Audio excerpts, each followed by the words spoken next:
A primavera e o início do verão de 1940 se mostraram meses muito movimentados na história da Segunda Guerra Mundial, que até este ponto havia visto atos de agressão nazista, seguidos por períodos de observação e espera por parte da Grã-Bretanha e dos aliados.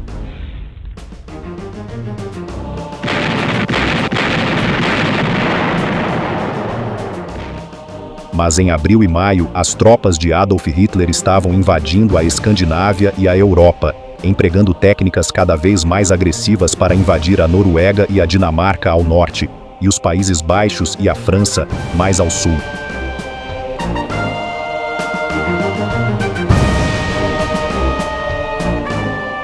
Foi neste ponto da guerra, 6 meses após os nazistas terem invadido a Polônia, que os soldados aliados foram finalmente enviados para a batalha, e à medida que a luta se tornava progressivamente mais brutal, não poderia haver indicação mais clara de que a guerra falsa havia chegado ao fim, e a Europa estava agora em plena luta sangrenta.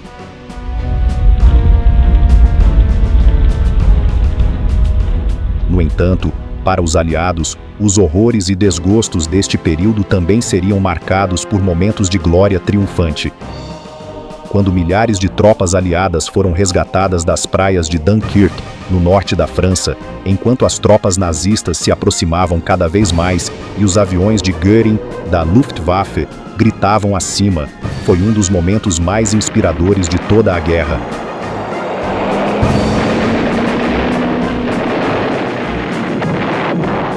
Enquanto os exércitos de Hitler invadiam o continente, este extraordinário evento deu ao povo das nações ocupadas um vislumbre de esperança, e para os britânicos não poderia haver um melhor impulso para a moral. No início de maio, Winston Churchill assumiu a liderança, dando a Adolf Hitler e seu Terceiro Reich um inimigo a ser levado a sério, que lutaria obstinadamente até o amargo fim. Every stain of his infected and corroding fingers will be sponged and purged, and if need be, blasted from the surface of the earth. Este capítulo explorará os eventos dramáticos que levaram à invasão nazista da França, à medida que a Europa era lançada em crescente turbulência.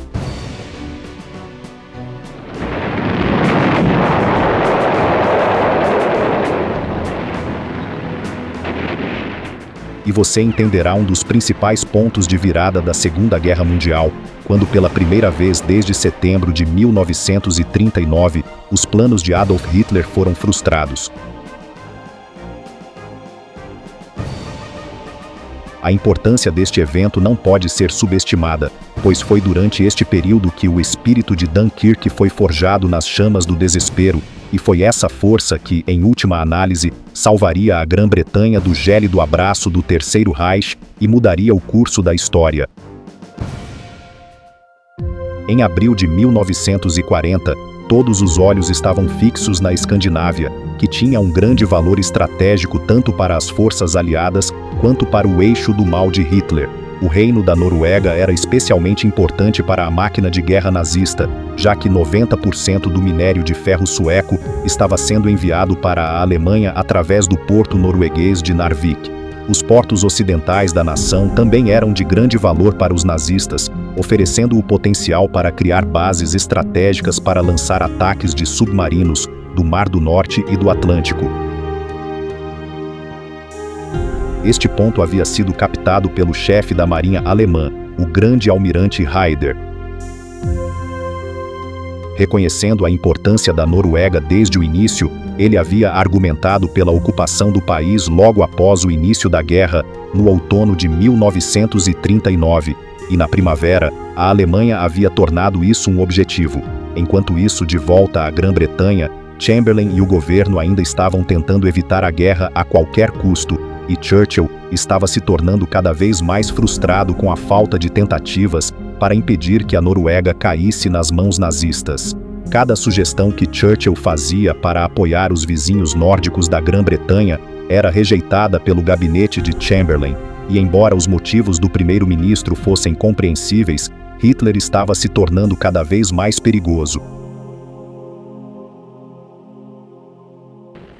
As cicatrizes deixadas pela Primeira Guerra Mundial ainda pairavam nas memórias daqueles que governavam o Reino Unido, e a ideia de empurrar a nação para outra sangrenta guerra terrestre era um conceito impensável.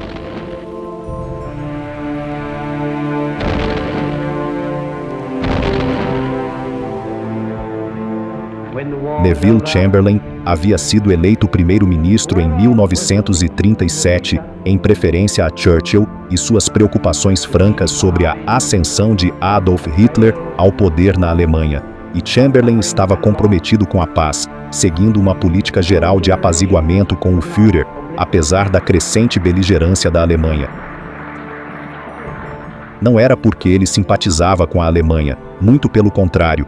Em uma carta para sua irmã, ele escreveu: "No geral, eu odeio os alemães, mas estava muito preocupado que a nação simplesmente não estava pronta para a guerra." Sozinha, a Grã-Bretanha carecia da infraestrutura industrial e da força financeira para vencer uma corrida armamentista com a Alemanha, e enquanto a América, tradicional aliada da Grã-Bretanha, presidida por Franklin D. Roosevelt, permanecia relutante em se envolver em uma guerra europeia, havia simplesmente fundos insuficientes para corrigir o equilíbrio. Mas enquanto a presença de submarinos no Atlântico se tornava cada vez mais ameaçadora, um sentimento de pressentimento começava a crescer, e estava claro que o governo britânico não poderia assistir e esperar por muito mais tempo. O momento da ação havia chegado. À medida que a pressão aumentava, Chamberlain e o secretário de Relações Exteriores, Visconde Halifax, aprovaram um plano para ocupar o porto de Narvik e controlar a ligação ferroviária com a Suécia, mas a Noruega e a Suécia estavam relutantes em colaborar em um esquema que poderia levar à guerra com a Alemanha e a União Soviética. Como alternativa, Churchill sugeriu a Operação Wilfred, um plano para minar as águas norueguesas e forçar o transporte alemão para o mar aberto, onde a Marinha Real aguardava.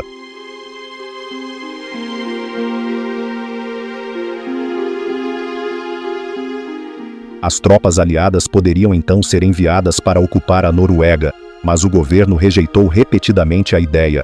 As mãos de Churchill estavam atadas, e ele não podia fazer mais nada além de assistir horrorizado enquanto os eventos se desenrolavam.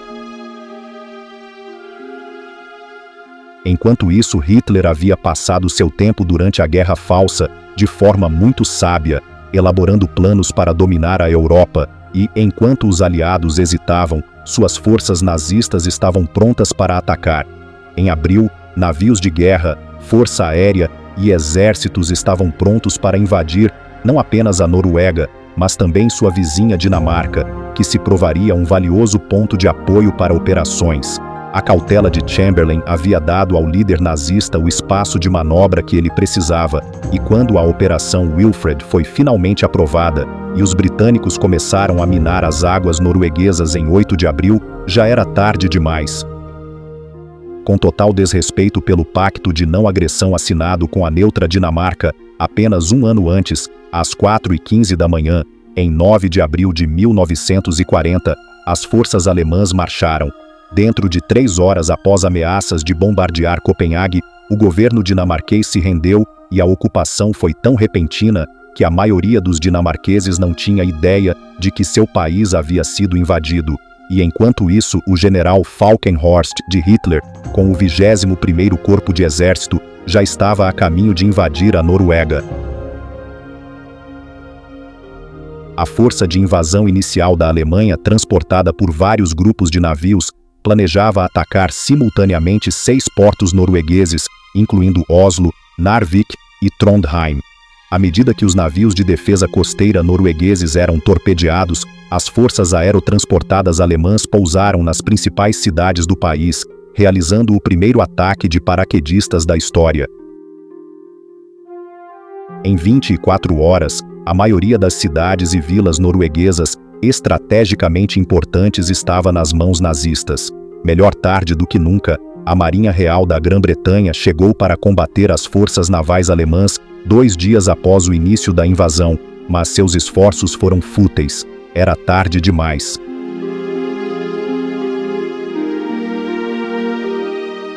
À medida que Hitler se tornava cada vez mais agressivo em toda a Europa, com a perda da Noruega inevitável, as tropas aliadas foram retiradas para lutar em outros lugares e os noruegueses foram deixados para lutar da melhor forma que podiam sozinhos. De volta a Londres, as emoções estavam à flor da pele após o fracasso da expedição britânica à Noruega, especialmente porque Winston Churchill havia previsto esse desastre. Ficou claro que uma estratégia passiva até aquele momento havia sido cautelosa demais e era hora de Chamberlain sair. Em um debate na Câmara dos Comuns, um dos amigos mais próximos de Chamberlain recorreu à história e às palavras de Oliver Cromwell para expressar a opinião do povo britânico. Você ficou aqui tempo demais para qualquer bem que tenha feito. Parta, eu digo, e vamos acabar com você. Em nome de Deus, vá.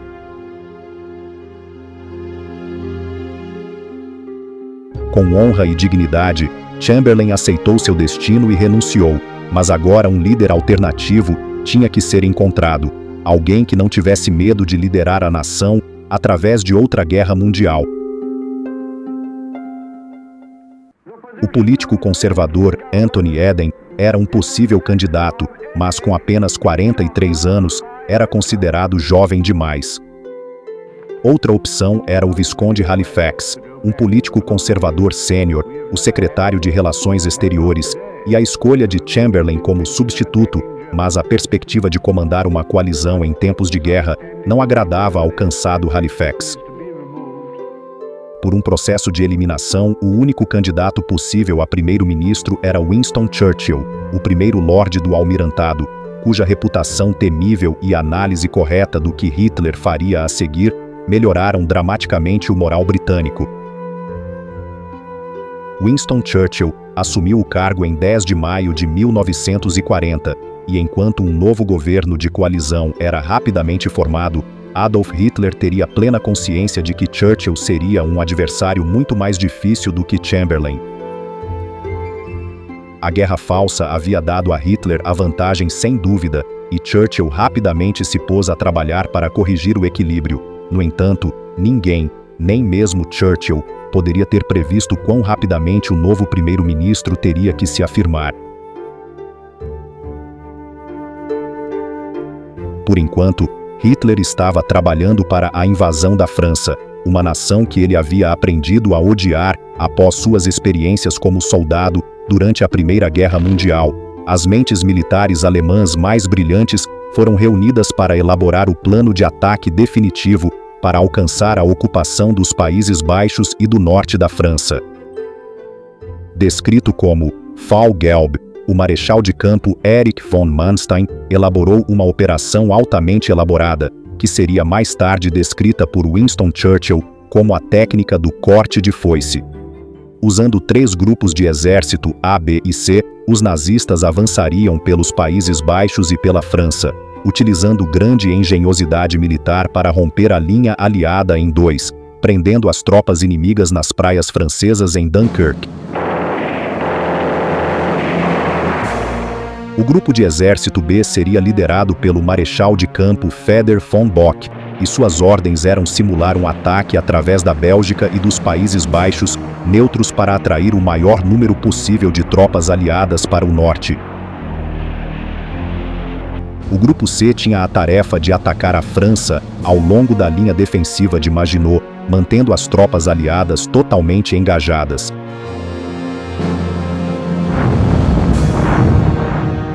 Enquanto isso, o grupo de exército A iniciaria o ataque principal, liderado pelo marechal de campo Gerd von Rundstedt, limpando um caminho para avançar pela floresta das Ardenas, cruzando o rio Meuse e, em seguida, utilizando uma varredura blitzkrieg para avançar pela França em direção ao Canal da Mancha, prendendo as forças aliadas na Bélgica e pelos campos da Flandres, onde tantos haviam morrido durante a Primeira Guerra Mundial. Era um plano engenhoso, mas arriscado, mas Hitler estava tão confiante em seu sucesso que na noite anterior ao ataque, ele disse à sua equipe: "Senhores, vocês estão prestes a testemunhar a vitória mais famosa da história." Era destinado a ser exatamente no mesmo dia em que Winston Churchill se tornou primeiro-ministro, 10 de maio, que os nazistas iniciaram seu avanço em direção à França. Logo após as 4 da manhã, quando os primeiros ataques ocorreram, os países neutros da Holanda e da Bélgica se viram em desesperada necessidade de ajuda dos aliados, com a guerra falsa bem e verdadeiramente acabada. Os holandeses esperavam que, caso qualquer invasão ocorresse, os nazistas deixassem as principais cidades, que eram protegidas por áreas alagadas de baixo nível e fortificações intactas, e prosseguissem pelas partes sul do país e em direção à Bélgica.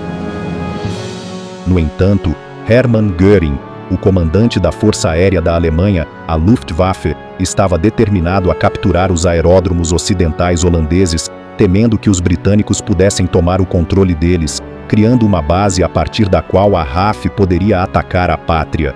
Consequentemente, Göring exigiu uma conquista completa dos Países Baixos.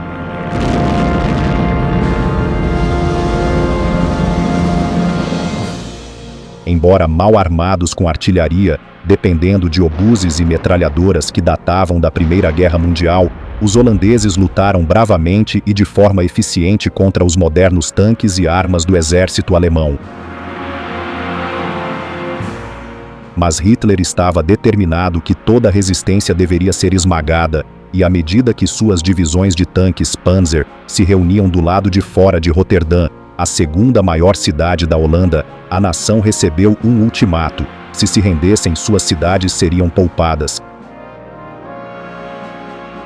Se não, seriam bombardeadas. Enquanto as negociações começaram, o que se seguiu entraria para a história como uma das grandes atrocidades da Segunda Guerra Mundial, enquanto ondas dos bombardeiros de Göring escureciam o céu sobre Roterdã.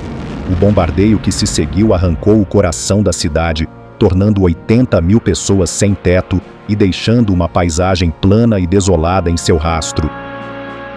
Quase 1.000 pessoas foram mortas, e com outras grandes cidades ameaçadas pelo mesmo destino, os Países Baixos não tiveram escolha a não ser se render. Em 14 de maio, a batalha pela Holanda havia terminado, e enquanto os nazistas tomavam os campos de aviação estrategicamente vitais, a rainha holandesa, Wilhelmina, fugiu para Londres, onde continuaria a mobilizar apoio para a luta contra a Alemanha. Enquanto Hitler havia vencido os Países Baixos em apenas 4 dias, a batalha pela Bélgica provaria ser uma questão muito mais difícil. O país era protegido pela Forte Eben-Emael, uma enorme fortaleza que era virtualmente inexpugnável e considerada uma das mais modernas do mundo na época. Os alemães mais uma vez recorreram a estratégias mais não convencionais para invadir o país e usaram planadores para pousar e descarregar equipes de assalto. Dentro de algumas horas, paraquedistas nazistas e divisões de tanques Panzer estavam ocupando a Bélgica, e seus vizinhos franceses, junto com os britânicos, estavam convencidos de que este era o ataque principal, assim como os comandantes nazistas esperavam, e responderam lançando o maior número possível de tropas aliadas no caminho dos alemães. As forças francesas e britânicas começaram a avançar para fazer contato com o exército belga e criar uma linha de resistência ininterrupta do Canal da Mancha até as fronteiras da Suíça. Mas mal sabiam eles que mais ao sul, a maior parte das forças nazistas do Grupo A estava avançando pela floresta das Ardenas, sem ser desafiada e prestes a romper as linhas aliadas.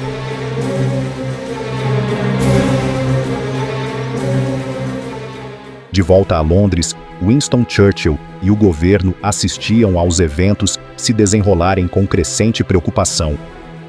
O Corpo Expedicionário Britânico, mais conhecido como BIF, estava na França desde a invasão da Polônia pela Alemanha em 1939 e, após esperar pacientemente durante a Guerra Falsa, enfrentando o amargo inverno enquanto construíam trincheiras em preparação, esses soldados agora eram convocados para fornecer reforços vitais para as tropas belgas e francesas.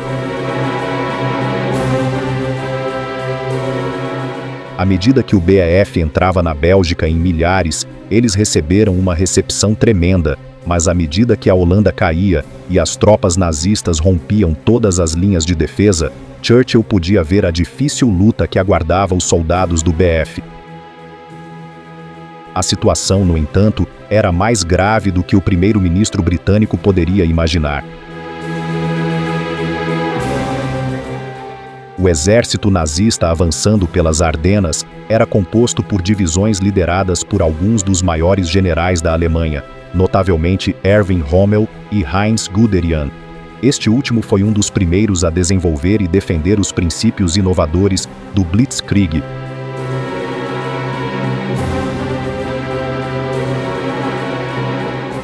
que se traduz em inglês como ataque relâmpago.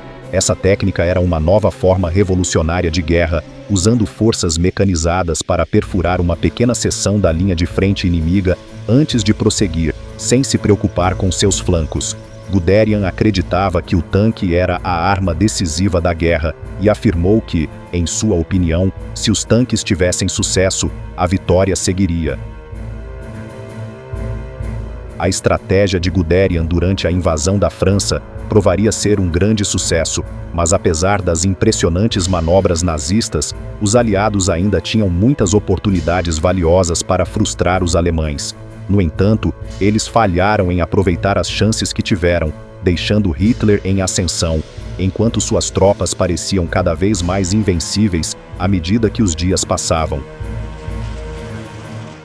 Enquanto os alemães avançavam pelo território selvagem das Ardenas, estradas ruins dificultavam um pouco o progresso da vasta armada de veículos e tropas nazistas lutando para avançar em seu caminho para o rio Meuse.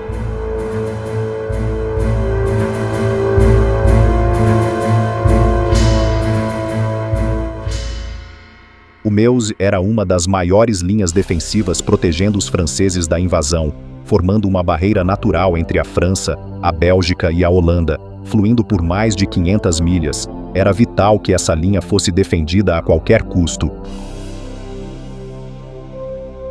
À medida que o progresso das tropas nazistas começava a desacelerar, o comandante francês Maurice Gamelin, agora plenamente ciente do avanço do Grupo A, teve a oportunidade perfeita de atacar por via aérea, mas optou por não fazê-lo. Gamelin estava relutante em arriscar o uso de bombardeiros estratégicos tão perto da fronteira alemã e, em vez disso, ordenou divisões de reforço para o setor do Meuse pelos meios comparativamente lentos de trens noturnos. Os franceses estavam convencidos de que os nazistas não tentariam sequer romper a linha Meuse a oeste das Ardenas, até que tivessem um grande apoio de infantaria e artilharia disponível. Havia pouco senso de urgência entre os comandantes franceses, pois acreditavam que tinham pelo menos até 20 de maio para colocar os reforços em posição. Subestimar a eficiência da ofensiva de Hitler foi um erro grave. Apenas 3 dias após invadir a Bélgica em 13 de maio, as forças alemãs já estavam na linha do Meuse. À medida que os tanques Panzer e as tropas atacavam, avançando em terra, a Luftwaffe de Göring rugia acima, bombardeando as tropas aliadas, realizando quase 4.000 sortidas. O bombardeio durou das 8 da manhã até o crepúsculo e foi o mais pesado que o mundo já havia visto. O moral do lado aliado rapidamente despencou. As tropas começaram a abandonar seus postos enquanto os tanques Panzer atacavam implacavelmente, rompendo as primeiras linhas de defesa e avançando em direção ao rio.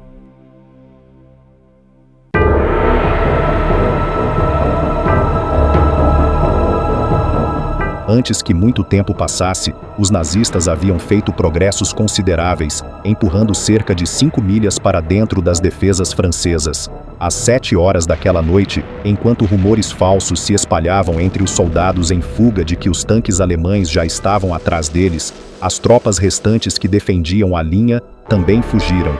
Foi um erro fatal e que destruiria toda a esperança de salvar a França. Deixados desprotegidos, na manhã seguinte, as tropas alemãs e unidades antitanque varreram o rio Meuse.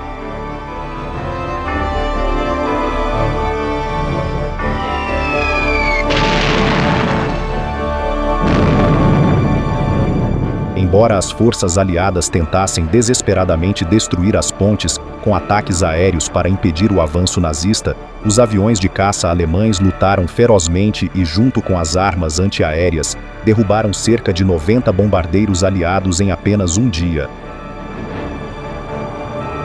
A Luftwaffe descreveu o evento como o Dia dos Caçadores, e com as pontes ainda intactas, as divisões Panzer sob Guderian agora se moviam livremente ao redor das áreas de desembarque até que toda a resistência real fosse neutralizada. Foi nesse ponto que as táticas de Blitzkrieg da altamente treinada máquina militar nazista se mostraram mais eficazes. Apesar das instruções para consolidar uma pequena cabeça de ponte, Guderian e Rommel desconsideraram as ordens e começaram a atacar em todas as direções, surpreendendo as tropas francesas em todo o país.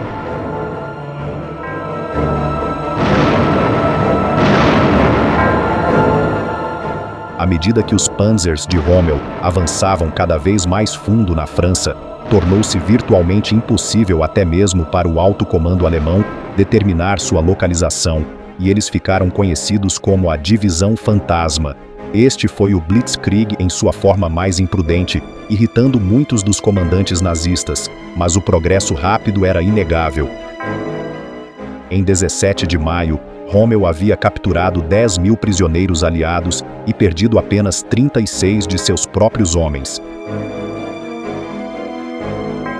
Em Paris, o pânico começou a se instalar à medida que o governo percebeu que as defesas aliadas estavam rapidamente desmoronando. Arquivos foram queimados e o primeiro-ministro francês Paul Reynaud telefonou para Churchill no dia 15 de maio, declarando: "Fomos derrotados, estamos vencidos, perdemos a batalha."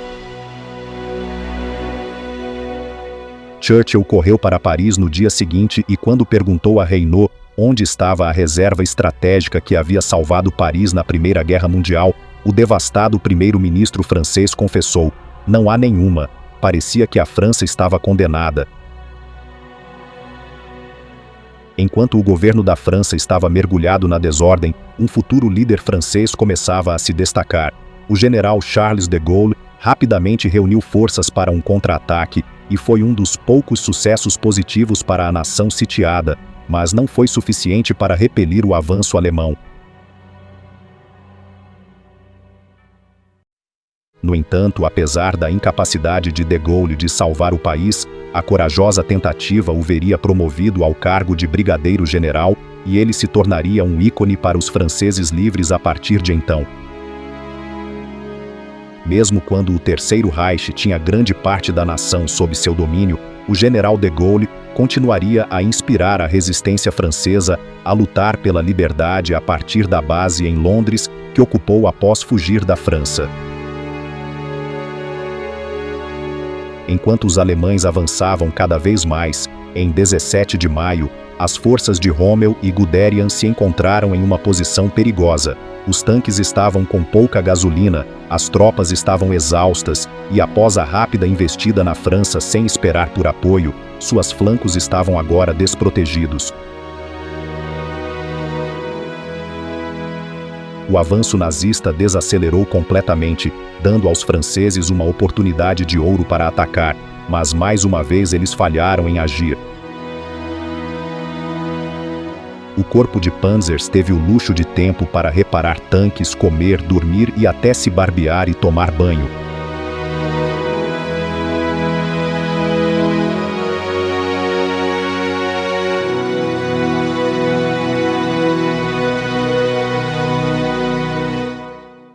A culpa por perder tantas oportunidades recaiu firmemente sobre o governo francês e seus comandantes militares.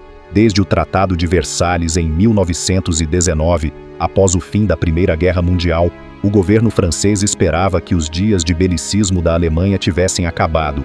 À medida que a depressão de 1929 atingia duramente, a França adiou o rearmamento, enquanto a Alemanha desrespeitava o Tratado de Versalhes e secretamente começava a aumentar seus exércitos e investir em novas armas.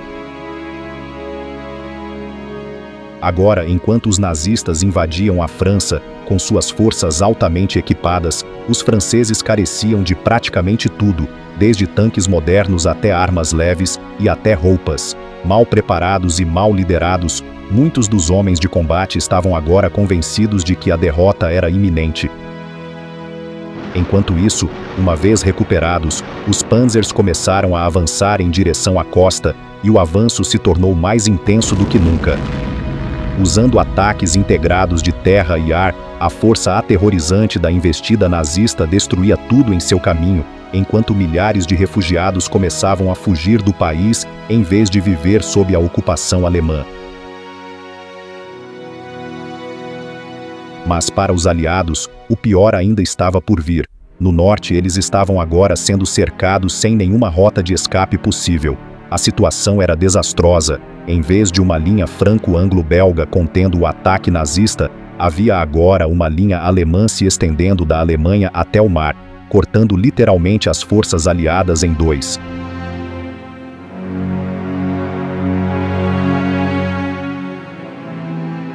Em 20 de maio, o primeiro-ministro francês Paul Reynaud demitiu Gamelin por sua falha em conter a ofensiva alemã e o substituiu por Maxime Weygand, um major-general renomado por seu papel na Primeira Guerra Mundial.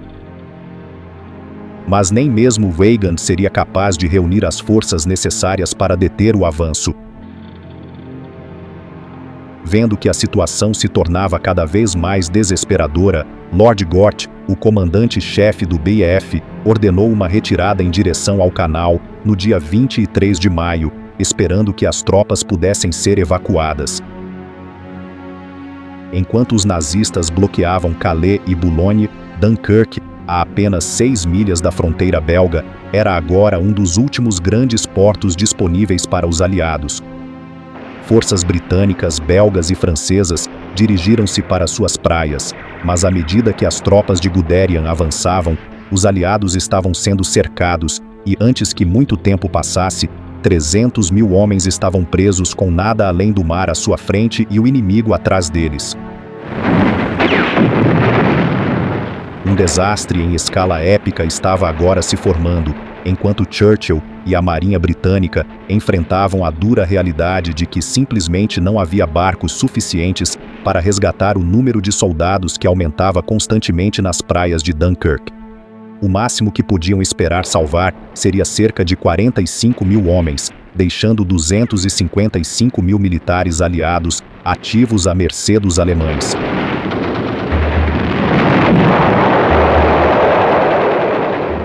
No entanto, havia apenas o menor vislumbre de esperança. Em 14 de maio, uma mensagem havia sido transmitida à nação britânica, solicitando que todos os proprietários de embarcações navegáveis, que ainda não haviam sido requisitadas para o esforço de guerra, se registrassem na Marinha. O apelo por assistência alcançou proprietários de iates, barcos de passeio e até barcos de pesca, e a resposta foi fenomenal.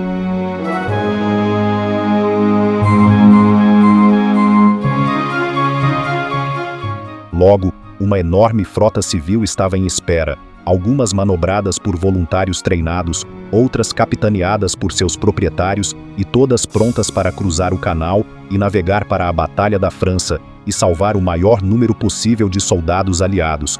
Eles se tornariam conhecidos como os pequenos barcos de Dunkirk e desempenhariam um papel crucial em uma das mais ousadas missões de resgate da história.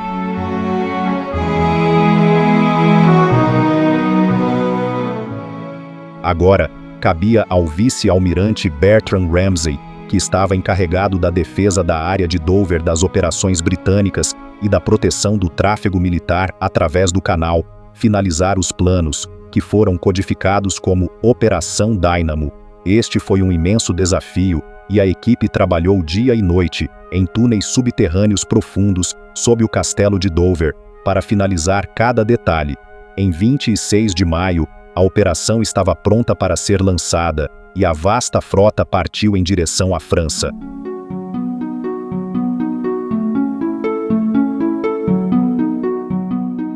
Poucos sabiam o que esperar com batalhas ocorrendo tão perto da costa francesa e as tropas nazistas avançando rapidamente, mas quando finalmente chegaram à vista de Dunkirk, as tripulações que manobravam os navios descobriram, para sua surpresa, que as forças de Guderian não estavam em lugar nenhum.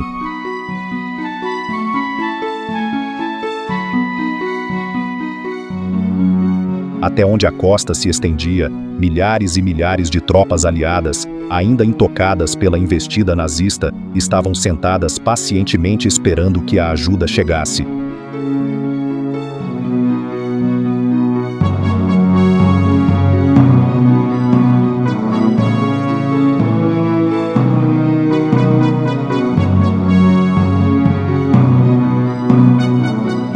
Considerando o incrível sucesso da varredura Blitzkrieg dos alemães pela França, parecia inacreditável que os tanques das divisões Panzer não tivessem chegado a esta parte da costa, mas 2 dias antes, um momento crucial na batalha pela França havia ocorrido. De forma extraordinária, foi o próprio Adolf Hitler quem interveio no destino dos milhares de soldados aliados, e suas ações, sem dúvida, resultaram na fuga de muitos deles. Enquanto os Panzers estavam prontos para atacar as tropas cercadas, ele deu a ordem para que os tanques mantivessem sua posição. As razões por trás dessa decisão aparentemente estranha permanecem até hoje algo de mistério, mas sabemos que Göring disse ao Führer que sua Luftwaffe sozinha poderia impedir uma evacuação, enquanto Rundstedt alertou Hitler que mais atividade dos Panzers resultaria em um período de reparo prolongado, colocando em risco a segunda fase da batalha pela França e os planos para tomar Paris.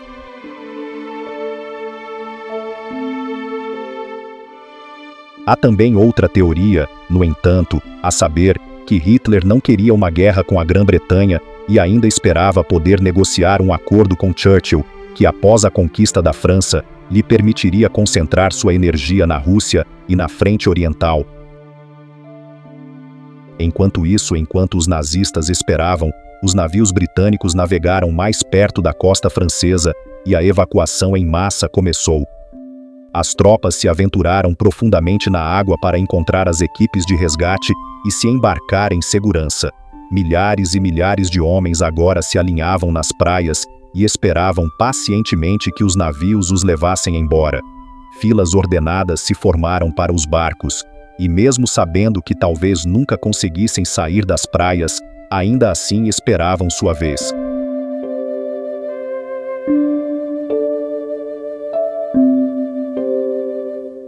Os pequenos barcos agora desempenhavam seu papel vital, já que um dos principais problemas que Ramsay teve que superar foi o fato de que as águas rasas ao redor de Dunkirk significavam que muitos dos maiores navios de guerra não podiam ser usados para levar homens das praias para os navios esperando no mar. Enquanto a evacuação continuava e mais homens subiam a bordo dos barcos, os comandantes nazistas logo se tornaram cientes do que estava acontecendo. Quando Hitler percebeu seu terrível erro em cancelar o ataque, ordenou um ataque aéreo e terrestre em grande escala no dia 27 de maio para eliminar as tropas e afundar os navios de evacuação que haviam vindo para salvá-los.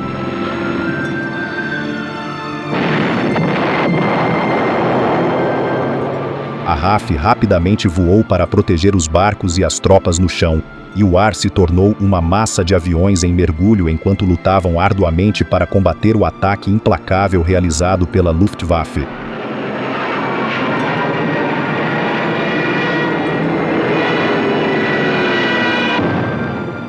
Enquanto as bombas inimigas continuavam a cair do céu, o papel dos pilotos de caça britânicos se mostraria crucial para o sucesso da missão. Enquanto isso, no chão, os aliados estavam muito cientes de que alguns de seus homens teriam que formar uma fortaleza para manter os homens de Hitler afastados das praias e proteger os navios pelo maior tempo possível. Centenas sacrificariam suas vidas para que outros pudessem viver, obedecendo voluntariamente a ordem de lutar até a última bala. Para piorar a situação, chegou aos aliados a notícia de que, em 28 de maio, a Bélgica havia se rendido aos alemães, deixando o BF perigosamente exposto. Enquanto as tropas lutavam com Dunkirk sob um ataque tão pesado, a evacuação estava se tornando cada vez mais difícil, e mesmo com a vasta frota de pequenos barcos, simplesmente não havia barcos suficientes.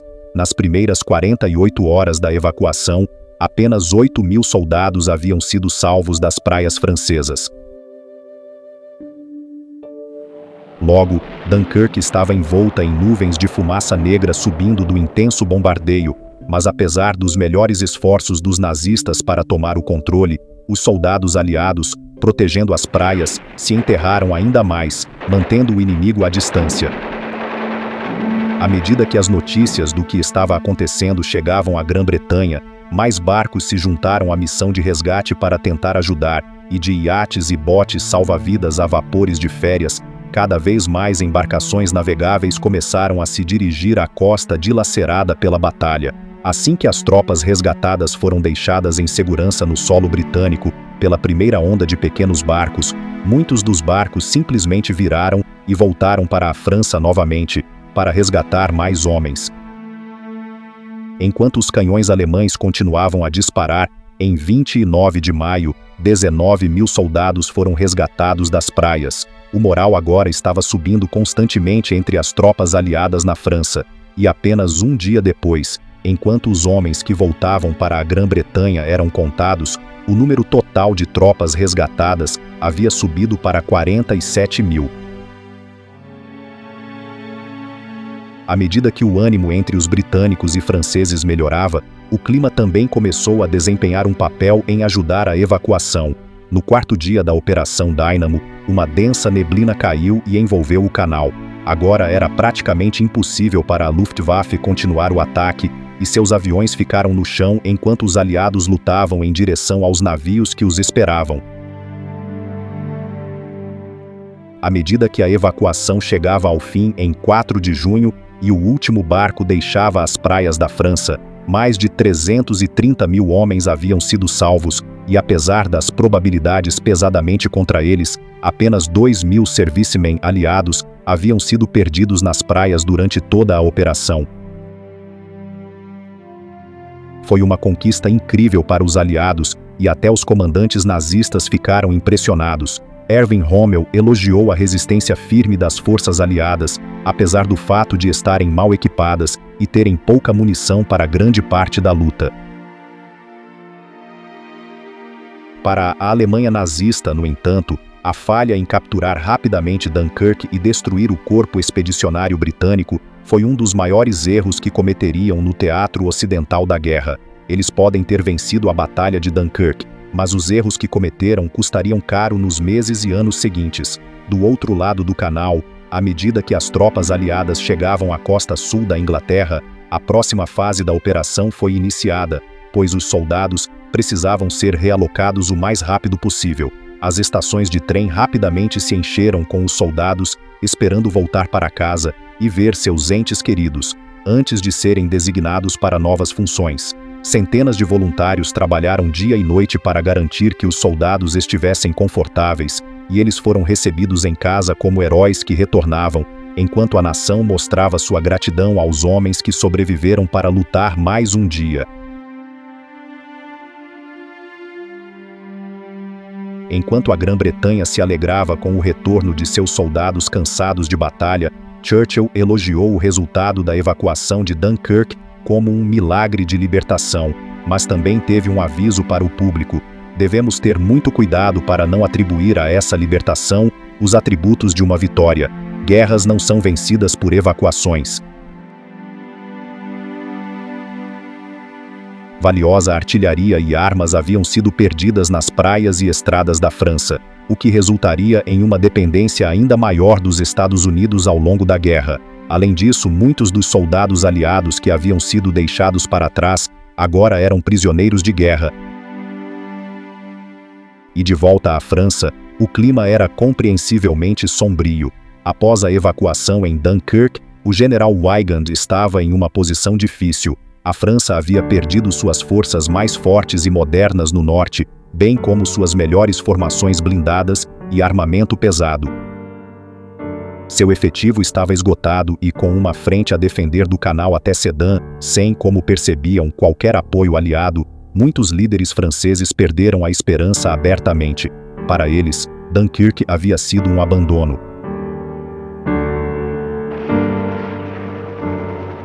Adolf Hitler poderia agora começar a segunda fase da batalha pela França, Fall Rot, que se traduz como Caso Vermelho em inglês. Apenas um dia após o último navio ter deixado Dunkirk, em 5 de junho de 1940, a ofensiva alemã foi renovada e as forças nazistas começaram a marchar em direção a Paris.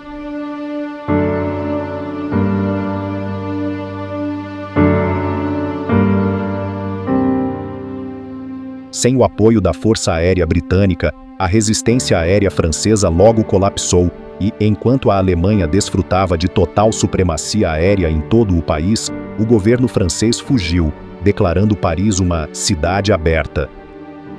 Em 14 de junho, a Wehrmacht marchou para a bela capital francesa, e enquanto um profundo temor preenchia os corações dos parisienses que testemunhavam a perda de sua cidade, foi um momento triunfante para a Alemanha nazista.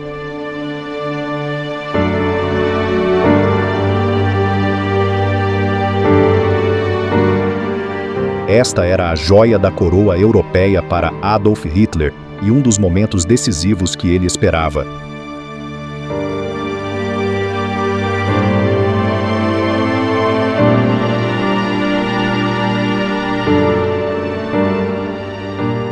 Quando Paul Reynaud, o primeiro-ministro, renunciou ao cargo, foi sucedido pelo Marechal Philippe Pétain, que imediatamente solicitou um armistício com a Alemanha. Ainda enfurecido com a forma como a Alemanha havia sido tratada após a Primeira Guerra Mundial, Hitler mandou remover o vagão original, onde o armistício de 1918 havia sido assinado de um museu francês, e colocá-lo exatamente no mesmo local, na floresta de Compiègne, onde o Marechal Foch havia aceitado a rendição da Alemanha.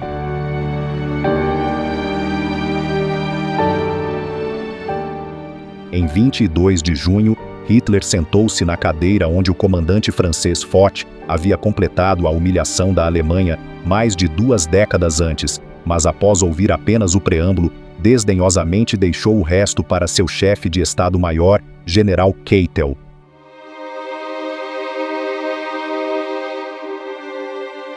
A França foi dividida em uma zona ocupada no norte e oeste, e um estado nominalmente independente no sul em Vichy. O governo de Vichy, liderado por Pétain, aceitou que a França era uma nação derrotada e tentou ganhar favor com os alemães através da passividade.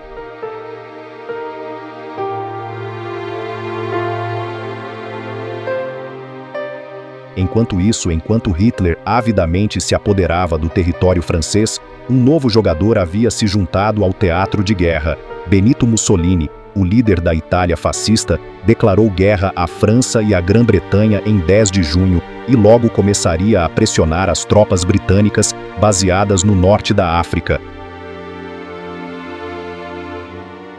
Com países a leste e ao sul inundados pelo inimigo nazista e pelo Exército Vermelho de Stalin, e Mussolini aliado a Hitler, a Grã-Bretanha estava agora em uma situação grave. A nação insular estava sozinha. No entanto, Dunkirk havia instilado esperança no povo britânico, e após o milagre da entrega de Winston Churchill, cada homem, mulher e criança acreditava que tudo era possível. De fato, à medida que se tornava evidente que a Grã-Bretanha seria o próximo alvo da Alemanha, eles até começaram a acreditar que Adolf Hitler e seu eixo do mal poderiam ser derrotados se todos se unissem. Winston Churchill, imediatamente deixou sua marca como um grande líder e, embora não soubessem, os triunfantes nazistas agora tinham uma verdadeira luta em suas mãos, enquanto Churchill declarava: "A Batalha da França acabou, a Batalha da Grã-Bretanha está prestes a começar."